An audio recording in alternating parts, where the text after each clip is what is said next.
So another build has been completed here. This one was a lot of fun for me because the person that needed this build was for a birthday in before Christmas. It was actually an early December birthday, and they wanted essentially a full RGB build with a good motherboard that had RGB lighting all throughout it. So what I ended up going with was this Musetex case that comes with for $70 that came with 6 RGB fans that we connected right here with the RGB header on the motherboard.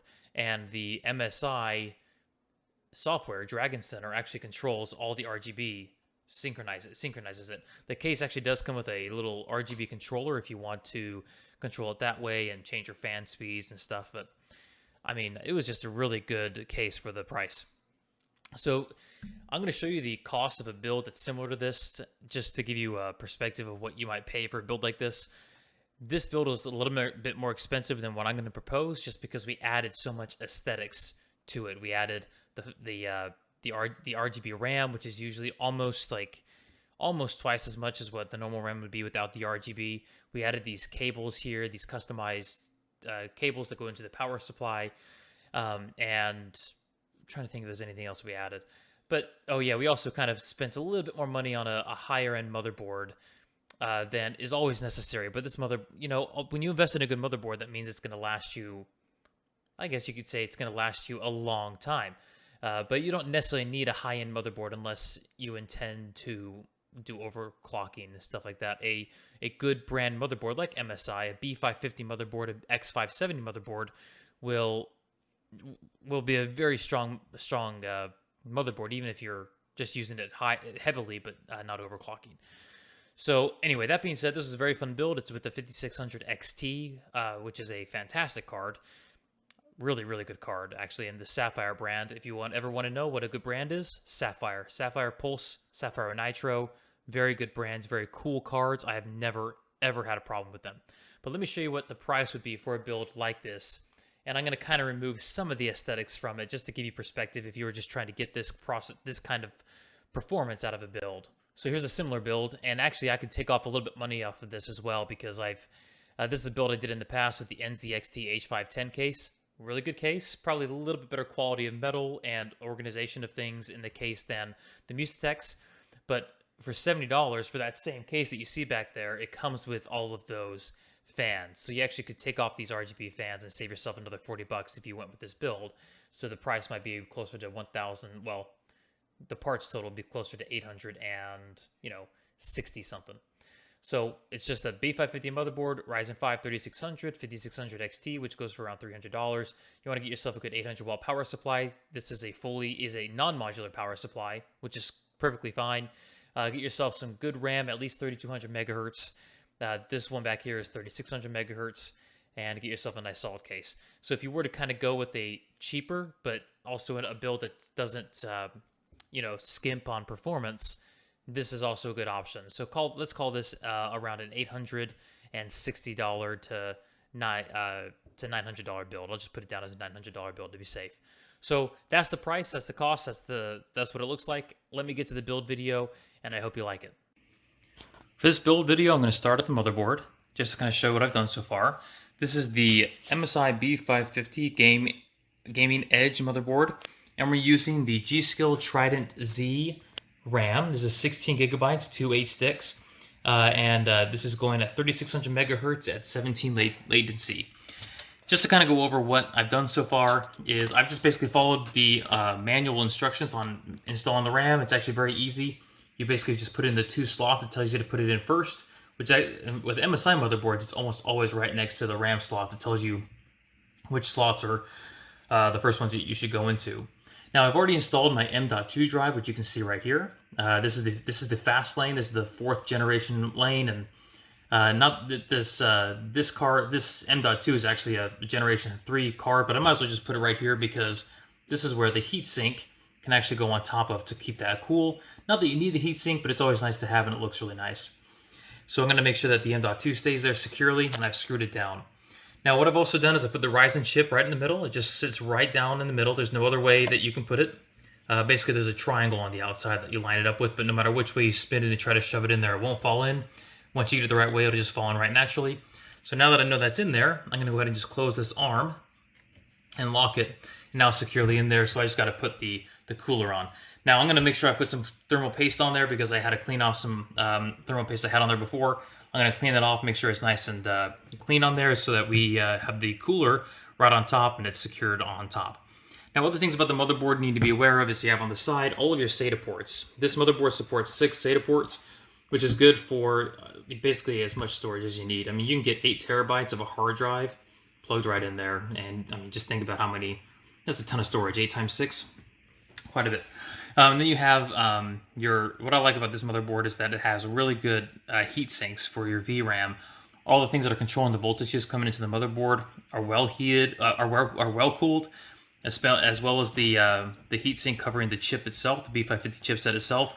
So if you ever intend to really run this hot or overclock it, this is a motherboard that can handle that heat. Now just make sure you know what you're doing before you do that. I also like how this motherboard comes with an input-output shield already intact.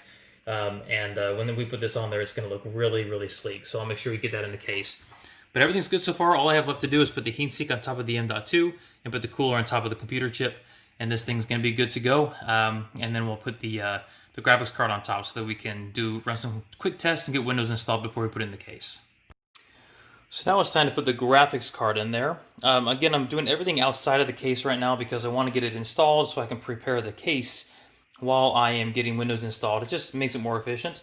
So what I'm going to do is I'm going to go ahead and take this slot right here, right underneath the M.2 drive. That slot is actually your fastest PCIe slot. And this card is actually the 5600 XT, which is a Generation 4 graphics card, and that is your Generation 4 PCIe slot. It's actually pretty easy to remember because this is where the top slot is almost, I don't know any motherboard that doesn't have a top slot that they don't use the graphics card for. But I'm going to just simply snap that in. Make sure, I know it's kind of hard to see what I'm doing, but it literally just snaps in like a puzzle piece. And that's in there now. Now, it's not crazy secure. I'm not going to be lifting it up like this. I'm going to just be careful to leave it like that. But I'm going to go ahead and plug everything in and install Windows, and we'll go from there. I'll go ahead and use my own power supply that I use for testing, just get everything running. And that way, once your power supply comes, as well as anything else we're waiting for, it's going to be pretty easy to just put it all in the case. All right, I know it looks a little messy, but it's time for the initial post. All I got to do is touch the pins down here, right at the bottom here, that represent the power, which are these ones, I believe. Yeah, here they are. You just got to touch them with metals. These ones right here, right there. Those represent them. And it's looking good. I mean, it's all lighting up. It looks really good. Now, there's a way to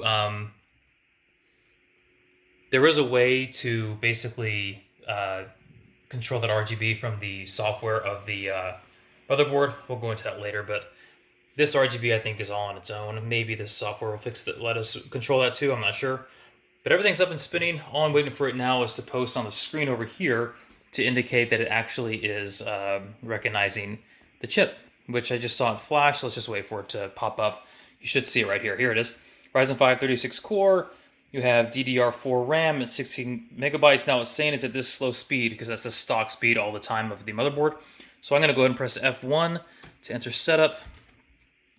And let's go ahead and look at all the information in the BIOS. Now you can see here, yep, so everything's showing up just fine. Let me just look at the recent BIOS, 8/31/2020. That's actually a great date. I don't want to change the BIOS if everything runs smoothly going forward, just because there's no reason to update the BIOS. You're generally encouraged not to update the BIOS unless you actually see performance problems. So we're going to keep it where it is. But if you do need to update it, you can download it from the MSI website and go to this M Flash button over here and update it. But I'm going to stay safe for now. Maybe I'll look that up to make sure. But I'm going to go to memory right now. And what's interesting about memory is you can see down here, it's recognizing 3600 megahertz at your latencies that you bought. So I'm going to go up here and just tell the tool, tell the software to go to XMP Profile 1. So I'm going to go to XMP Profile 1, click that, and I'm going to save and exit. And now that should come back at 3600 megahertz. All right, it's looking good. So now you see, now it's reading at 3600 megahertz for the RAM, and that's all I wanted to make sure I did. That's kind of important. All right, so we are good to go. I'm going to go ahead and put my Windows installer USB into the unit, and we're going to get Windows installed. I'll skip through this, but it's literally, you just put this in there, reboot it, and it's going to recognize it, install Windows onto whatever drive I have selected. The only drive in here is that M.2 drive, so it's only going to install onto that. And we're going to boot up, run the drivers, do a couple of tests, and this computer should be good to go. And after that, we're going to just put it into the case, and we'll fit that power supply. So it's going to take me a little bit of time, but that's the boring part. There's no reason to really film that. You'll get bored. So that's it. Okay, so Windows installed, and I took that time to basically whip out the case. And this is awesome. Look at this. 1, 2, 3, 4, 5, 6 fans. We're going to get it all installed and working. Obviously, when your power supply gets here, it's going to be easier. All of your standoffs are already in place for your motherboard, which is awesome. So it's going to be a very easy install for the motherboard. And then it looks like you have plenty of space for cable management. The only thing about this case that I wouldn't say is that, oh no, they're good. I thought these were going to be plastic on the side. This is the PCIe Express lines. I thought these were plastic pop-outs, but no, these are actually ones that you can pop out and pop back on if you want to. That's awesome. All right, I'm excited to get used to this. So anyway, we're going to put everything in the case in a moment, but I want to show you over here what we've been doing on the side of the getting everything installed. So what I've got running in the background is Windows updates. I'm going to have to restart in a moment. I just basically plugged it into LAN and it's running great. So I'll restart that in a moment. Now here's what I meant about the BIOS. So here's the BIOS you have, this version down here. And we're going to make sure that we keep that for now because these two BIOS updates we could install. But if everything's running smoothly, there's not really a big reason to update the BIOS unless there's a specific thing in there that you know you need. And these motherboards have been running the Ryzen 5 3600 chips for a very long time now. So I'm going to assume that this August update is perfectly stable. I'm going to keep it just because I don't want to mess anything up. Not that you really would mess anything up. It's just the way I practice. Like maybe I'll update in a little bit, maybe in a year or so I'll consider updating. But for now, I don't think I have a problem at all. So I'm not going to update the BIOS, but this is where you'd come. You just go to the motherboard website. What I am going to do, though, is go to Utility, and I'm going to make sure we download the Dragon Center, because this is where you can control all your RGB, which you're going to need. And then I'm going to go to Drivers, and just basically make sure we get all the Windows drivers downloaded that you need for your chipset, your LAN drivers, which is your Bluetooth, your Wi-Fi, and your Ethernet. And then finally your audio. We're going to just install all these drivers just to make sure we're up to date. I'm not going to install the onboard VGA drivers or the SATA drivers for your RAID, because you're not going to be using RAID, which is where you make all your hard drives act as one. And you're not going to be using the onboard VGA because your graphics card is actually controlling your output, not your computer chip. So that's what I'm doing, and I'm not going to go into it crazy, but I wanted to show you where I came to get that information. But that's it. That's how easy it is. The last thing I need to do is download the AMD Radeon software, which is right here, because the Radeon software is actually what's going to control your graphics card drivers. And it's very easy. You just let this run on the background. You let this kind of run if you ever need to record anything, it can record for you. So it's really, really simple to use. I use it all the time. So I'm going to get this downloaded once I find the download link, which should be on here. Here it is, download Radeon software. Okay. And that's it. So we're going to just get those downloaded. All right, so let me show you how this is working. This is a really, really cool case. I have all the fans connected. I just don't have it inside there yet because I don't have your power supply in there yet, and I want to show you how this works. So right now what I have is I have the I have everything connected to Mystic Light. So this is the Dragon Center I was talking about, the utility, and you basically come in here and you can go to Mystic Light, which is down here, and you go and you set your motherboard controls, which is going to control your fans, and then your RAM controls, which is going to control your RAM. Now, I have them linked by here, but you could set them individually just by unlinking them. And then you come over here and you just basically say, okay, here's what I want you to do. I want you to look like this. There's a lot of options. You can change the colors and stuff. But right now I have it set to for instance, if I set it to, let's go to flashing, and I'll just set it to flashing yellow. You'll notice, let me apply it, is that now everything's just flashing yellow. Now that looks bad, in my opinion, but just showing you how it works, right? So everything's linked up now. Because what I did is I took the fan controller, and they have a header that connects to the RGB connector on the motherboard, which is what I put right there. So I'm going to back out. I'm going to put it back to rainbow. But I'm just showing you that that is one way that you can control your fans. It's one way. Now, the case also comes with the option to control it via the controller, like this. And that's just by coming up here to the top of the case and just holding down this RGB button for 3 seconds. Wait for the fans to flip off. And now I can go ahead and control them with this remote here. Okay, so that's all that is. I'm just controlling it with the remote. I can go all blue or all red. So that's if you want to control with the remote and have a little bit different of a experience. But I'm going to go ahead and keep it controlled by the motherboard because that syncs it with the RAM. And now you can see they're synced, right? So you get this purple and pink, you know, just going through this rainbow color, which, you know, you can now do. And that's just because the fans have an RGB header connected right there, which is then controlled by the MSI Dragon Center app right here. That's it.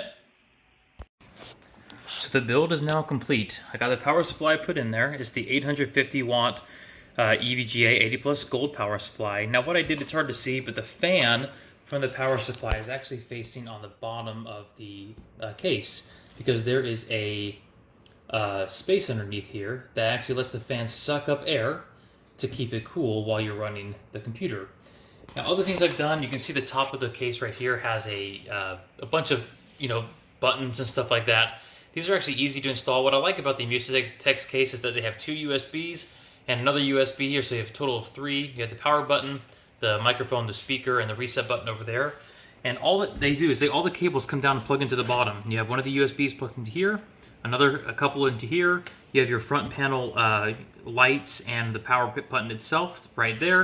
And on the left side over here on the left, right here, is your audio. So I just plug those in. It's actually really easy if you follow the instructions of the manual on where to put those. So that's where those go. Now, as far as the cables, you can see that I've routed the cable from the graphics card down, the motherboard here, and up here in the left corner is the other one for the CPU. So you have those 3 cables going in and out. And of course, I've done a little bit of cable management in the back just to keep them all there. I even made sure that the fan hub that came with the case is sitting right here on the back of the case, nice and snug, so that it's kind of all out of your way if you ever intend to use the space down here to put in any of your hard drives in the future. So a lot of room in this case to work. It's a really nice case, and I think you're gonna love it. The RGB is working great. Everything's looking great. Let me go ahead and turn off this light so you can kind of see it a little better. That is looking dang good. So we're good to go, and I really enjoyed building this.